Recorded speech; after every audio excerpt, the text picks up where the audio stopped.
ಹಾಸನದಲ್ಲಿ ಗೆಲುವಿನ ನಿರೀಕ್ಷೆಯಲ್ಲಿದ್ದ ಪ್ರಜ್ವಲ್ಗೆ ಭಾರಿ ನಿರಾಸೆಯಾಗಿದೆ. ಎರಡನೇ ಬಾರಿ ಎಂಪಿ ಹುದ್ದೆಯ ಕನಸು ನುಚ್ಚುನೂರಾಗಿದೆ.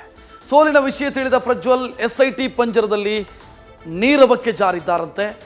ಇತ್ತ ಪ್ರಜ್ವಲ್ ಎಸ್ಐಟಿ ಕಸ್ಟಡಿ ಇವತ್ತೇ ಕೊನೆಗೊಳ್ತಾ ಇತ್ತು.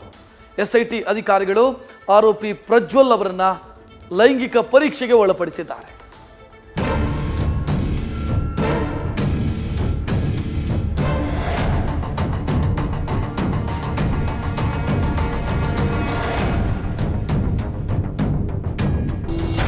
ಹಾಸನ ಸಿಂಹಾಸನ ಜೆಡಿಎಸ್ ಪಕ್ಷದ ಭದ್ರಕೋಟೆ, ದೇವೇಗೌಡರ ಕನಸಿನ ಕೂಸು. ಕಳೆದ ಬಾರಿ ಇದೇ ಕ್ಷೇತ್ರದಿಂದ ಗೆದ್ದು ಡೆಲ್ಲಿ ಅಂಗಳಕ್ಕೆ ಕಾಲಿಟ್ಟಿದ್ದ ಪ್ರಜ್ವಲ್ ಈ ಬಾರಿಯೂ ಗೆಲುವಿನ ನಿರೀಕ್ಷೆಯಲ್ಲಿದ್ರು. ಆದ್ರೆ ಹಾಸನ ಮತದಾರರು ಅತ್ಯಾಚಾರ ಆರೋಪಕ್ಕೆ ಸೋಲನ್ನ ಉಡುಗೊರೆಯಾಗಿ ಕೊಟ್ಟಿದ್ದಾರೆ.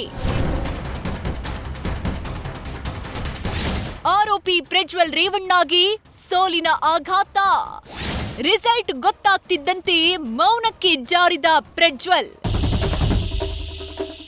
ಹೌದು, ಜೆಡಿಎಸ್ ಭದ್ರಕೋಟೆಯ ಹಾಸನದಲ್ಲಿ ಪ್ರಜ್ವಲ್ ರೇವಣ್ಣ ಸೋತು ಮಂಡಿ ಊರಿದ್ದಾರೆ. ಪೆನ್ಡ್ರೈವ್ ಕೊಟ್ಟ ಪೆಟ್ಟು, ಆರೋಪಿ ಪಟ್ಟಕ್ಕೆ ಶಿಕ್ಷೆಯೋ. ಹಾಸನ ಜನತೆ ಪ್ರಜ್ವಲ್ ನನ್ನ ಸೋಲಿಸಿ ಬಿಟ್ಟಿದ್ದಾರೆ. ಅತ್ತ ಎಸ್ಐಟಿ ಪಂಜರದಲ್ಲಿ ಜೈಲು ಹಕ್ಕಿಯಾಗಿರೋ ಪ್ರಜ್ವಲ್ಗೆ ಫಲಿತಾಂಶ ವೀಕ್ಷಣೆಗೂ ಅವಕಾಶ ಸಿಕ್ಕಿರ್ಲಿಲ್ಲ.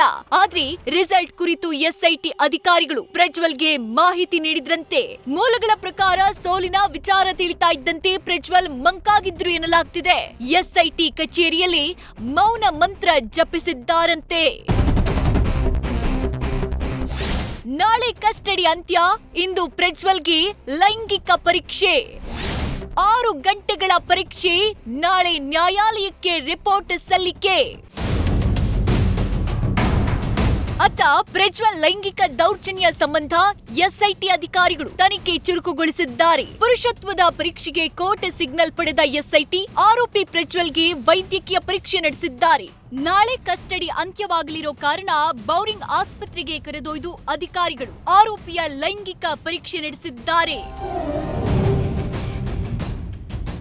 ಸತತ 6 ಗಂಟೆಗಳ ಕಾಲ ಪುರುಷತ್ವದ ಪರೀಕ್ಷೆ ಹಾಗೂ ವೈದ್ಯಕೀಯ ಪರೀಕ್ಷೆ ನಡೆಸಲಾಯಿತು. ನಾಳೆ ನ್ಯಾಯಾಲಯಕ್ಕೆ ಎಸ್ಐಟಿ ಟೀಮ್ ಪರೀಕ್ಷೆಯ ರಿಪೋರ್ಟ್ ಸಲ್ಲಿಕೆ ಮಾಡಲಿದ್ದಾರೆ. ವೈದ್ಯಕೀಯ ಪರೀಕ್ಷೆಯಾದ ಬಳಿಕ ಪುನಃ ಪ್ರಜ್ವಲ್ ರೇವಣ್ಣನನ್ನ ಎಸ್ಐಟಿ ಕಚೇರಿಗೆ ಕರೆದುಕೊಂಡು ಹೋಗಲಾಯಿತು. ಇನ್ನು ಈಗಾಗಲೇ ಪ್ರಕರಣಕ್ಕೆ ಸಂಬಂಧಪಟ್ಟಂತೆ ಪೇಪರ್ ವರ್ಕ್, ಸ್ಟೇಟ್ಮೆಂಟ್ ರೆಕಾರ್ಡ್ ಹಾಗೂ ಸಾಕ್ಷ್ಯಗಳ ಸಂಗ್ರಹದಲ್ಲಿ ಎಸ್ಐಟಿ ತನಿಖೆ ಚುರುಕುಗೊಳಿಸಿದೆ. ಒಟ್ಟಾರೆ ನಾಳೆ ಅತ್ಯಾಚಾರ ಆರೋಪ ಮೆತ್ತಿಕೊಂಡಿರುವ ಪ್ರಜ್ವಲ್ ರೇವಣ್ಣ ಎಸ್ಐಟಿ ಕಸ್ಟಡಿ ಅಂತ್ಯವಾಗಲಿದೆ. ಅಶ್ಲೀಲ ಕಂಟಕದಿಂದ ಪ್ರಜ್ವಲ್ ಪಾರಾಗ್ತಾರೋ ಅಥವಾ ಜೈಲು ಪಾಲಾಗ್ತಾರೋ ನ್ಯಾಯಾಲಯದ ಅಂಗಳದಲ್ಲಿ ತೀರ್ಮಾನವಾಗಲಿದೆ. ಅದೇನೇ ಹೇಳಿ, ಪ್ರಜ್ವಲ್ ಒಂದ್ ಕಡೆ ಕೈಯಲ್ಲಿದ್ದ ಕ್ಷೇತ್ರವನ್ನು ಕಳೆದುಕೊಂಡಿದ್ದಾರೆ, ಮತ್ತೊಂದ್ ಕಡೆ ಅಶ್ಲೀಲ ಆರೋಪ ಮೈಮೆತ್ತಿಕೊಂಡಿದೆ. ಹಾಗಾದ್ರೆ ಪ್ರಜ್ವಲ್ ಮುಂದಿನ ಭವಿಷ್ಯ ಏನಾಗಲಿದೆ ಅನ್ನೋದು ನಾಳೆ ಗೊತ್ತಾಗಲಿದೆ. Chandrashekar, news first, Bengaluru. News first ನಿರ್ಭೀತಿಯಿಂದ ನಿಮ್ಮ ಪರವಾಗಿ.